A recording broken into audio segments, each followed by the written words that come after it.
Tapi gereja yang hidup tidak bisa ditutup. Amin. Saya beritahu kepada dia, mulai Senin minggu depan, ibadah keliling saja. Berapa anggota jemaatmu? Kembali kepada gereja Kisah Rasul-Rasul. Per 3 keluarga kumpulkan di satu rumah. Selasa kumpulkan 3 keluarga lagi rumah yang lain. Kelilinglah untuk bertamu. Nah, kalau orang bertamu nggak boleh pemerintah melarang. Bertamu kok dilarang. Walaupun kamu nggak usah pakai musik, nyanyi boleh di rumah, kenapa tidak? Belajar firman itu lebih akrab, firman lebih masuk. Ngerti contoh ini, saudara? Ketika malam terjadi dalam hidup kita, jangan paksa diri. Dan jangan coba telepon kiri kanan untuk minta utang, tolong pinjami, tolong saya. Jangan, lebih baik diam kalau malam itu datang dalam kehidupan kita. Pernahkah saudara bersyukur kepada Bapa di surga karena diciptakan malam supaya kita bisa istirahat? Pernah bayangkan kalau nggak ada malam di dunia, kita mati semua ini. Karena kita nggak pernah tidur. Jadi malam hari itu indah.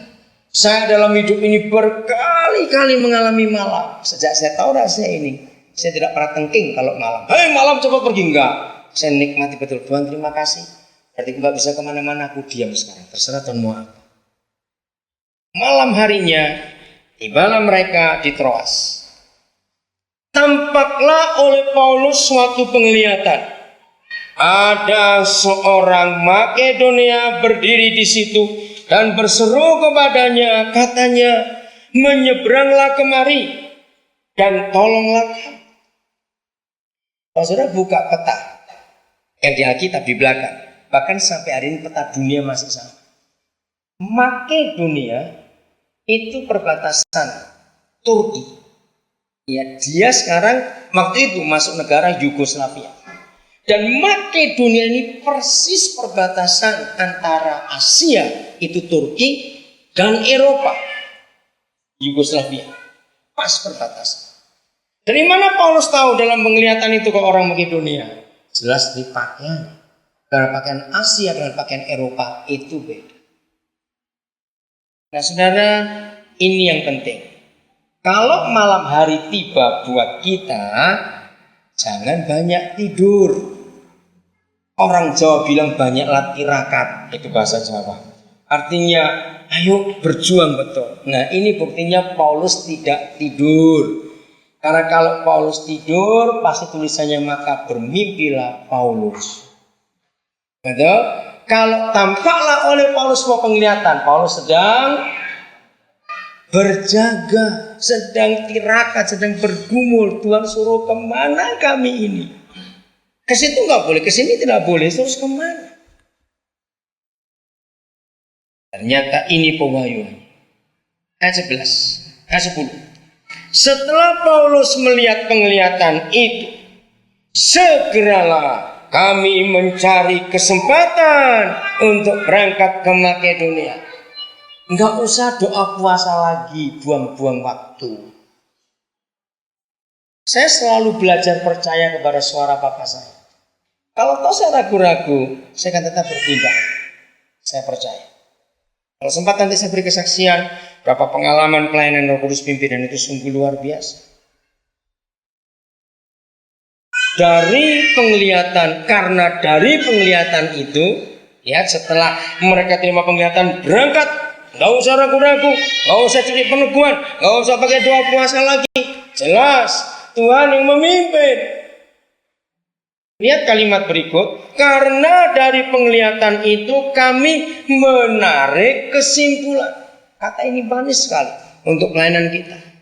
Kata menarik kesimpulan itu artinya apa? Mengambil keputusan. Saudara, hati-hati. Roh Kudus mengingatkan kita. Tidak boleh dasar untuk mengambil keputusan. Maaf, itu karena kata istri. Awas. Tidak boleh dasar mengambil keputusan karena kata orang. Tidak boleh dasar mengambil keputusan karena di situ ada banyak uang. Mengambil keputusan dasarnya bukan karena itu tempat orang kaya. Tidak. Motivasi kita mengambil keputusan hanya karena kemana Tuhan menyuruh kita. Katakan amin. Bukan karena kita memilih sendiri kan tempat-tempat itu.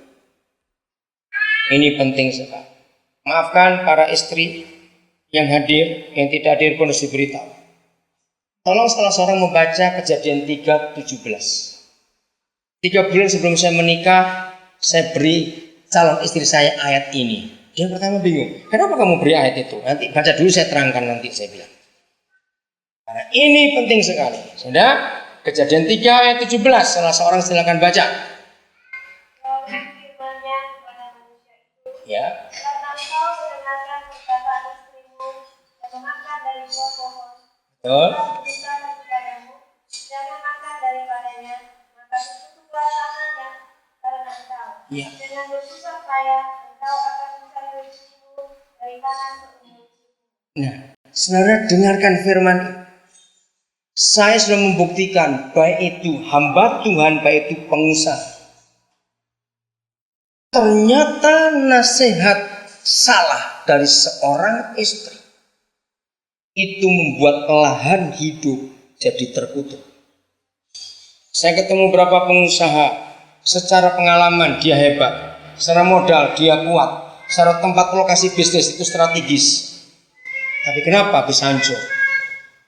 Hamba Tuhan juga, secara logika dia hebat pelayanannya. Sebelum pindah ke tempat itu, luar biasa Tuhan pakai. Tapi setelah pindah, kenapa hancur? Tanah jadi terkutuk, istilah itu. Nah, ini ayat. Dengar hamba-hamba Tuhan, ini peristiwa penting. Kita harus mengakui, ya, antara laki dengan perempuan, maka makhluk yang lebih banyak khawatir itu makhluk perempuan. Betul? Coba jawab ibu-ibu. Iya toh? Laki-laki itu jarang khawatir. Sebab laki-laki selalu menggunakan logika. Perempuan menggunakan perasaan. Ini bedanya. Orang yang menggunakan logika, apa-apa bisa dihitung, apa-apa bisa diatur. Tapi kalau menggunakan perasaan, nggak bisa ngitung sudah. Pokoknya takut duluan. Nah, seringkali nasihat istri kita sangat kuat dalam diri kita. Terkutuklah tanah, nggak main-main. Maka itu kalau punya teman-teman sepelayanan, begitu beratnya untuk nyangkul istilahnya, nabur nggak tumbuh-tumbuh. Maaf, ajak rendah hati pelan-pelan mencari kehendak Tuhan. Coba suruh periksa ke belakang sebelumnya. Sebelum kamu pindah ke sini, siapa yang nyuruh kamu pindah ke sini? Dan berkali-kali saya menemukan hukum ini berlaku ketika seorang pemimpin mendengar suara yang dipimpin, yaitu istri. Maka itu istri-istri berhati-hati dalam memberi nasihat. Saya beri bukti contoh. 2 saja. Yang pertama jelas Adam. Kalau Adam hari itu berkata tegas, singkat, bukan begitu istriku. Yang Tuhan katakan semua yang ada di taman boleh kau makan, yang ini jangan. Secara logika kan gak sulit Adam ngomong begitu.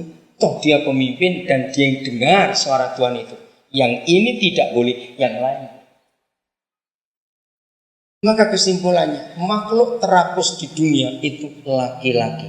Catat itu baik. Tidak ada makhluk serapus kita laki-laki. Ampun.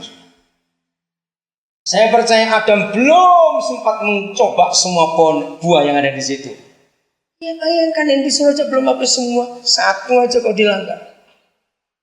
Ternyata keluarga yang berikut sama bodohnya, yaitu keluarga Abraham. Ketika seorang istri yang namanya Sarah sadar dengan sesadar-sadarnya bahwa dia sudah mati haid atau menopause. Ya jelas sudah gak mungkin punya anak kalau sudah menopause sebagai seorang perempuan. Lalu memberi nasihat sederhana, Pak, ada babu nganggur di situ. Loh, betul nggak? Kan itu nasihat Sarah bukan? Nah, kembali laki-laki itu rakus. Babu pun diambil sekali. Aduh, laki-laki ini minta ampun. Maka itu istri-istri dengar ya Kejadian 3:17.